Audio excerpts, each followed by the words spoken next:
Good evening, and thanks a lot for inviting me. It's really an honor to be the opening speaker for this program. And I'm a little bit astonished and of course in a positive way that there's such a big outcome and such a huge interest in this topic. Unfortunately, because my Arabic is not existing and my French has become quite poor, I have to speak in English. And to be clear, I'm not here to lecture you and to tell you what Tunisia should do. I'm far not familiar enough with the specific circumstances, the geographic and economic and cultural conditions in your country, and every country has to find its own way into a sustainable future, but maybe it could be useful to present some global outlines, some global trends and challenges societies and economies in the developed world are facing, as well as countries in the developing world.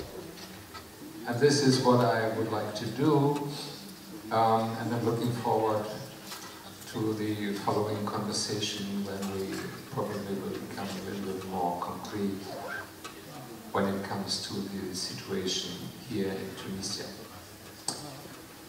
Why talking about green growth?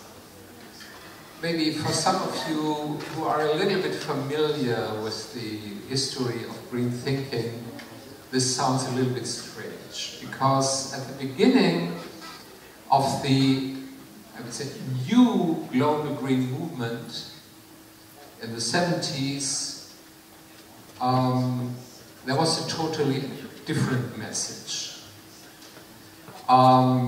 The most influential book, the most influential thesis in the early 70s had been the report to the Club of Rome from Dennis Meadows and his colleagues from the Massachusetts Institute of Technology. And the title of this report has been Limits to Growth. Limits to Growth. This has been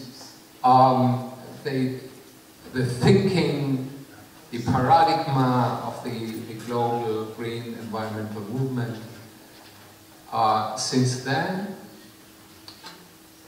And indeed, there are environmental limits to growth. I'll come to that in a second. But these environmental limits don't define fixed and static limits for economic and social development of humanity on this planet Earth. And what I want to talk about is the big challenge we are facing for the next 20 or 30 years. And this is changing fundamentally our economic model, decoupling economic growth from natural degradation, from environmental degradation. And this is the core of the concept of green growth. Growing not on the expense of our natural environment, but in cooperation and in line with our natural environment. At the same time, economic growth is not only a matter of fact, and we can be quite sure that the global economic product will double in the next 20 years. This would demand an annual global growth rate of 3%. Over the last 25 years, the annual growth rate globally was 4%. In spite of all crises we have seen in these 25 years. So a global increase of economic output of, in average, 3% per year will lead to double economic product in 20 years from now. And at the same time, it's totally clear for all who are only a little bit familiar with ecological science that doubling our resource consumption and doubling our CO2 emissions and doubling the amounts of waste we are emitting will be a deadly blow to the planet. At least to the living conditions for human civilization on this planet. And our existence as human civilization is depending from very fragile biological and physical conditions. And this is why we have to deal very seriously with environmental limits to growth and with another economic model which is changing the relationship between economy and environment.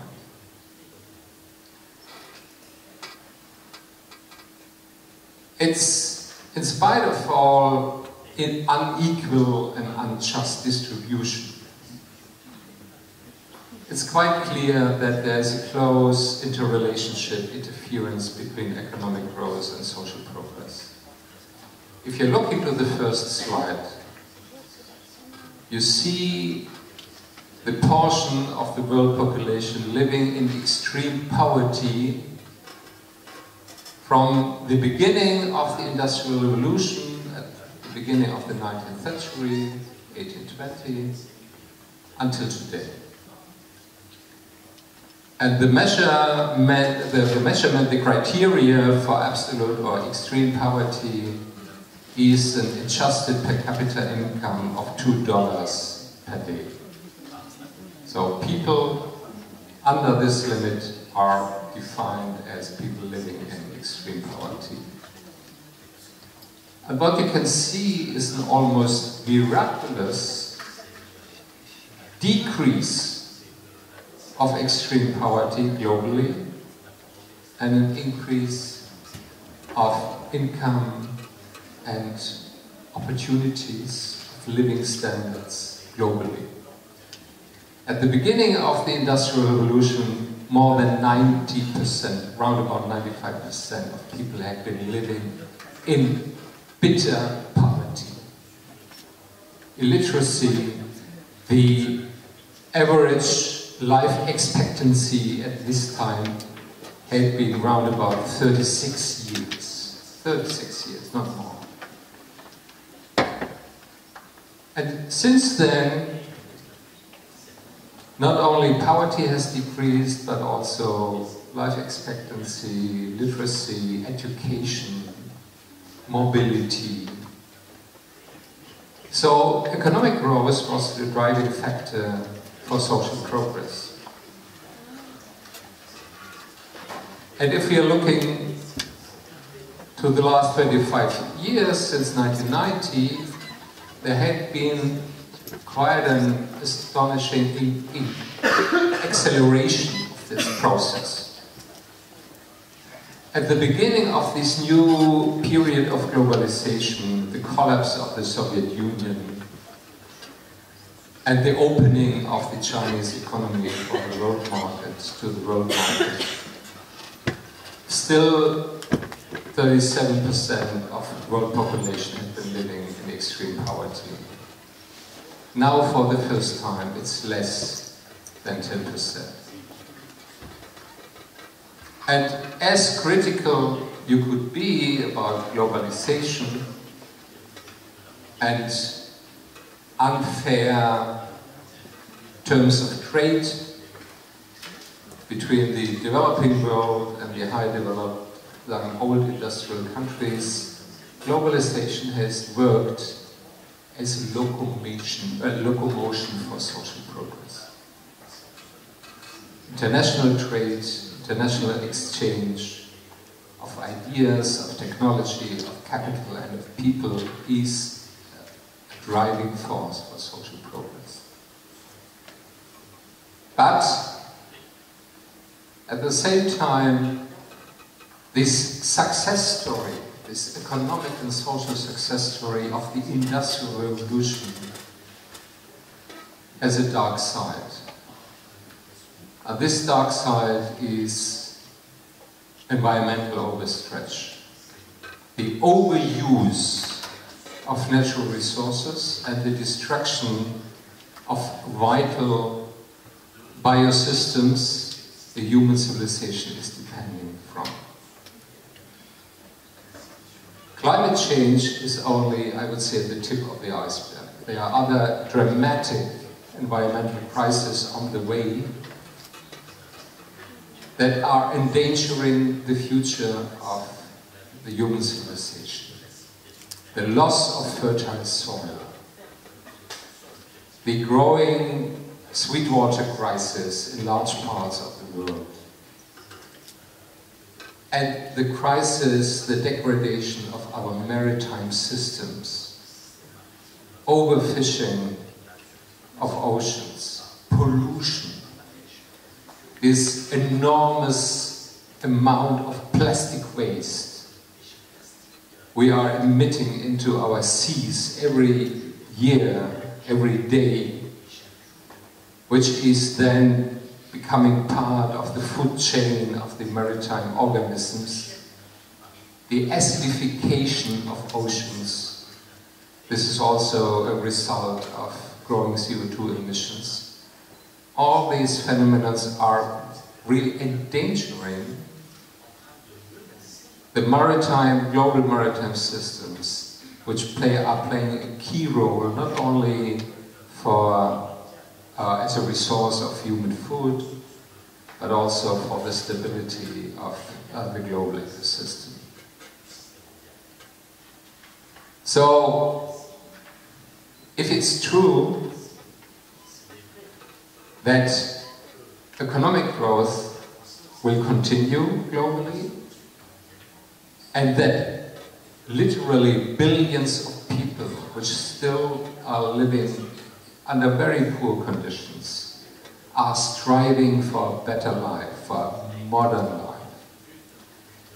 And agricultural societies are transforming into industrial societies globally. And at the same time, we see this really critical environmental crisis. What is the answer to that dilemma? The Climate Summit in December 2015 gave an answer to that, at least in terms of the climate protection and climate policy. For the first time, the global community, more than 190 governments, made a consensus that we have to keep global warming at least below 2 degrees, if possible under or below 1.5 degrees, because this is the threshold globally that will trigger chaotic climate change with very dramatic consequences for billions of people on the planet, especially for people in coastal regions with rising sea levels and people in the southern hemisphere with rising temperature. And if we want to achieve this goal, this target, keep climate change under this critical threshold, we need to reduce global CO2 emissions, or in a larger sense, global greenhouse gas emissions by 50% until the midst of our century. And for high industrial countries, with their environmental debt accumulated over the last 200 years, with our share of global CO2 emissions already in the atmosphere, this demands a reduction of our greenhouse gas emissions by 80 to 90%.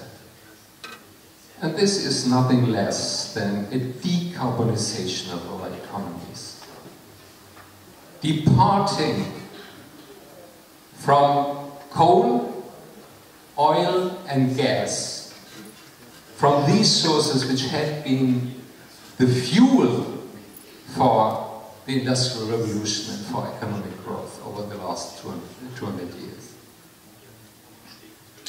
And if we are serious with that, the conclusion is that we have to leave the large bulk of fossil fuels in the ground.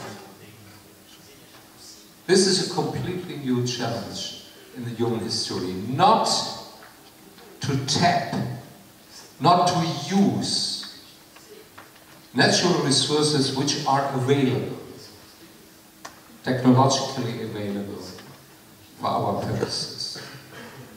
And if you're looking to the fossil fuel reserves we already know in the planet, and if we want to keep this 2-degree limit, we can only use between 10 and 15% of the remaining fossil fuels. And if we are serious with that, of course, this is a radical devaluation of these resources, especially of coal and oil. Coal and oil will not be longer in the future a source the economy can build on. And this will be a dramatic challenge, especially to states like Saudi Arabia, the other Gulf states, or Russia.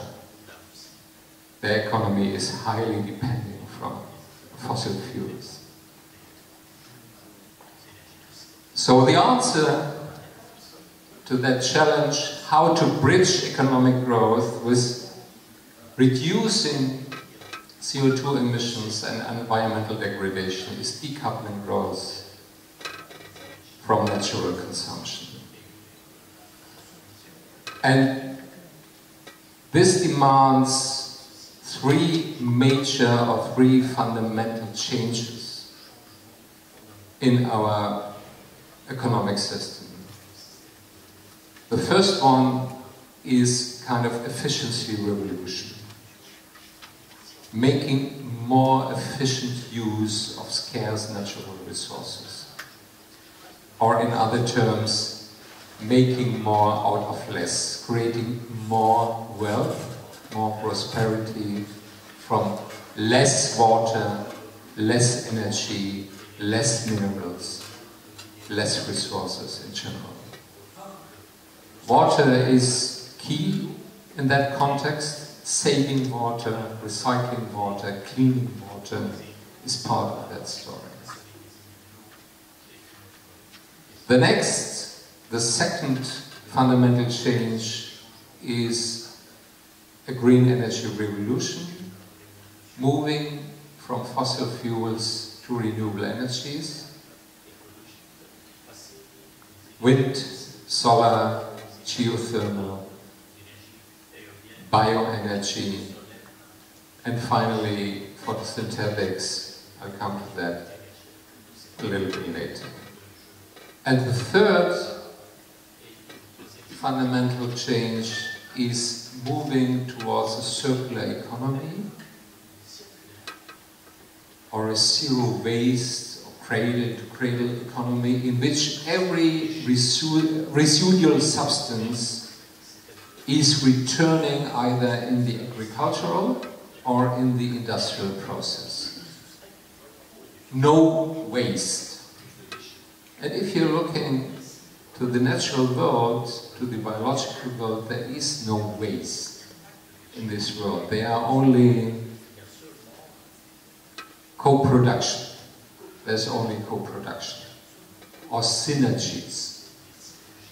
So we have to change our economies and our lifestyle in a way that we don't produce waste, but looking at these substances as a kind of value we have to reuse. Efficiency is key for that great green transition. If you look into that slide, you see that there's a huge difference in the resource efficiency and energy efficiency of economies by a factor of more than 10. The difference between Japan, how much CO2 emissions is producing Japan for every unit of GDP.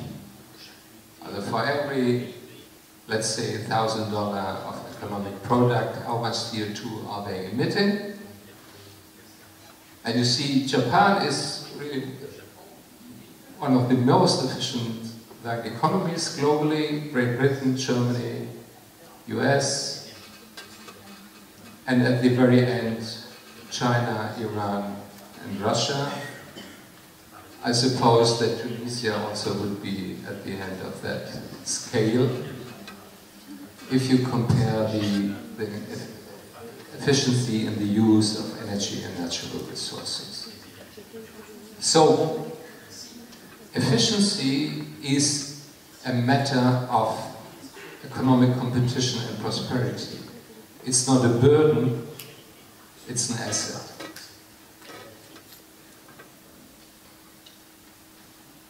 If we are looking to the global energy scenario, I'm quite optimistic that we already are approaching the turning point. A global turnaround from fossil fuels to renewables. And in 2014, for the first time, global investment in renewable energy surpassed investment in fossil fuels. Globally, it's not only Europe or some other selected countries. And this is a trend which is already accelerating.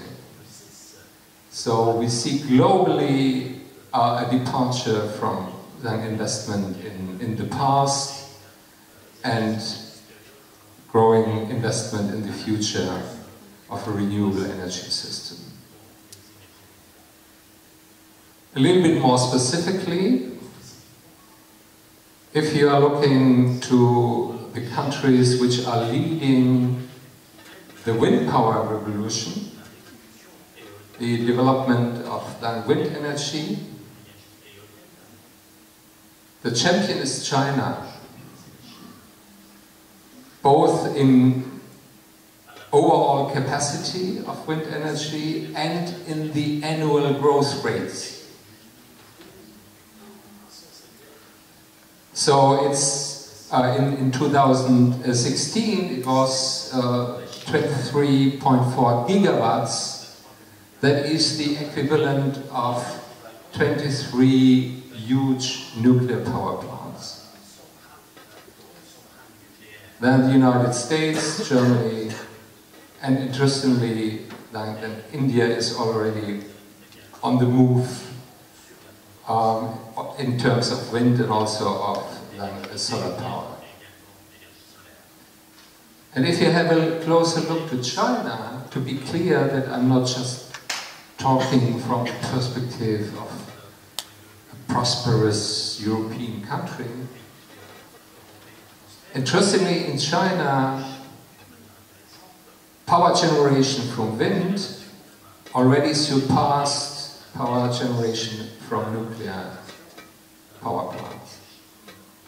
They have more wind energy in their portfolio than nuclear power. And the yellow line, this is solar energy. It started later, but now it's beginning to accelerate too, and in a few years China will also be champion in solar energy.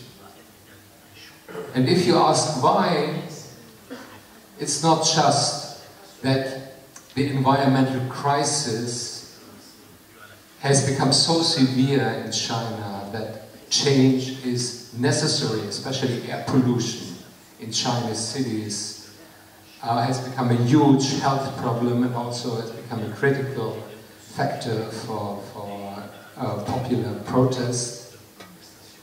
No, it's the economy of renewable energies. We saw over the last years a dramatic decline in cost for renewable energies. Solar energy down by 80%, cost reduction of 80% over the last 6 years. And wind, quite similar, cost reduction of around about 60%. So this is why these technologies had become competitive, because of this dramatic learning curve. Yeah? The advantages of economies of scale and technological progress, higher productivity in these industries have given wind and solar a push towards economic competitiveness without state subsidies. And especially if you look into solar in the Middle East, it's now by far cheaper to build new solar power capacities than gas or oil. Not to talk about nuclear. Nuclear is by far the most expensive form of power generation. And the same process of changing the system from moving from fossil fuels to renewables is now starting to take place in the transport sector, in the mobility sector. The electric car revolution has already started, replacing the combustion engine and replacing gasoline based on oil by electric mobility in different technological variations based on battery technology or fuel cell technology with hydrogen produced with green power, and also, let's say, second and third generation of biofuels, not using food to produce fuel, but organic waste or algae, microbes to produce fuel, especially for the aviation industry. So the transport sector already has started the same process than the power generation sector. And this process will accelerate over the next years very dramatically. And it would be just stupid to develop your mobility system, your transport system, based on a technology which will be outdated in the next 10 or 15 years. This would be really a mistake. And if you're looking to China, China is already raising the stakes for conventional cars, and they are promoting heavily electric cars, especially in their cities, and other countries are following. In 2035 or 2040, the majority of new cars will be electric cars globally. But of course, it's not only about changing the type of cars, it's about kind of using cars No more private ownership, especially in cities, but using cars, car to go. If you need it, you rent it. And digital technologies makes that possible, that whenever you need it, you will find a car, you can use it, and you can leave it again. So you don't need to own a car. So it's also about cultural change, not only technological change. The same process is going on in the building sector.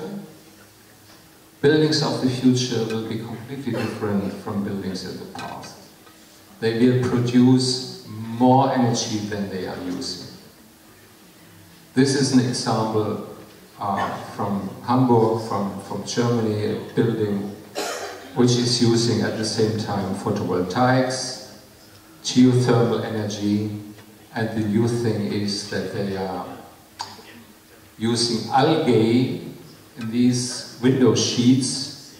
Algae are growing with sun and water, and then can be harvested and transformed in biogas.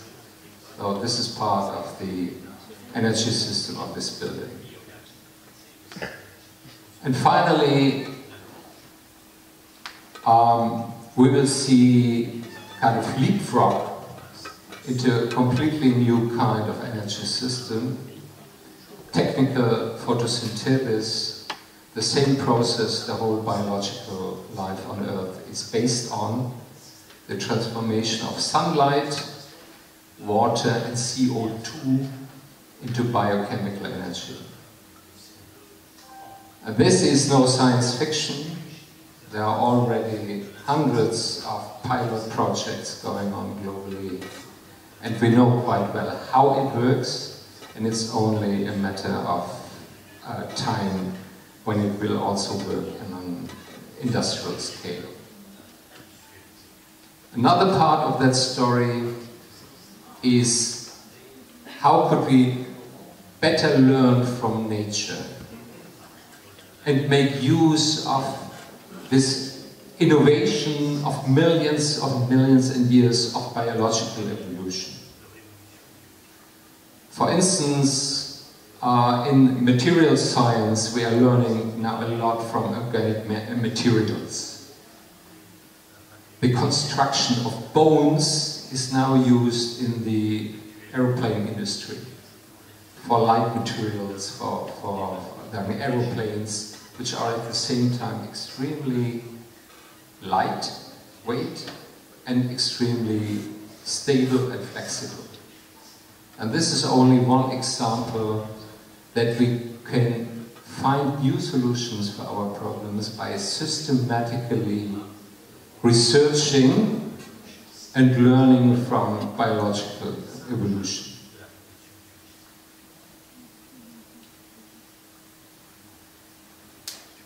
This transition is also about huge investments, and of course this is especially a challenge for developing countries. Investments in the renewal of our energy system, of our mobility or transport system, of our industries, of our cities. It needs a lot of research and development. And we have to make sure that there will be financial transactions between the rich countries and the poor countries to enable the developing world to keep pace with this transition and to become an actor and not only a consumer of these new technologies. But higher investment rates at the same time will stimulate a new cycle of green growth. And to make this kind of economic growth inclusive, to make sure that the broad bulk of our population will benefit from it, we have to invest heavily not only in new technologies and new products, but in humans, in education, in vocational training, and also in healthcare. Finally, we know quite well what to do to reach globally our climate goals, not to transgress the limit of global warming of 1.59 degrees. It's transforming the energy sector, it's stopping investment in coal, de-investment in the fossil fuel industry, it's the turnaround in transport technologies, shipping, aviation. It's about more efficiency and zero waste in industries, zero emission factories. It's making an end to deforestation, and the other way around, recultivation of soil, even recultivation of the deserts. Best practice in agriculture, zero emission buildings in our cities, and an increased rate of retrofitting of the existing housing, so which is the major challenge, not how we build new buildings, but how to renovate the old ones and increase their environmental performance. This is also about cultural change, not only about new technologies. It's about fair trade. It's about valuing social and environmental criteria in our economies, giving them a price. It's about changing lifestyles, especially for people in the north, the wealthy population, different kind of mobility, eating less meat, and another lifestyle, another idea of what is a good life, not just accumulation of material goods, but having more available time, culture, education, social relations. And this kind of change is already starting to happen. And also new business models, sharing economy, for instance, carpooling, or online exchange, making use of the same products from different people. This is a very complex and demanding process with different actors in play. There is no magic bullet for that transition. We need forward-looking policies which are setting a frame for global markets, efficiency standards, environmental standards in a broader sense, introducing CO2 emission trading, green taxes, protecting our global commons. These are challenges for the political system, but at the same time we need a vivid civil society, critical NGOs, responsible consumers, changing lifestyles. We need a lot of research and development, science-based innovation, and finally we need entrepreneurs in the best sense of the word, people who are willing to take risks in bringing in new products and services which are improving our lives. It's far but sure that we will win the race against the global environmental crisis. We can lose it, and this will have dramatic consequences for the coming generations. But we have a good chance to win it. And we can't win it if we are looking to the global crisis not just as a threat, but as an opportunity for change. And if we are looking at it with the kind of attitude of, yes, we can. Thank you very much.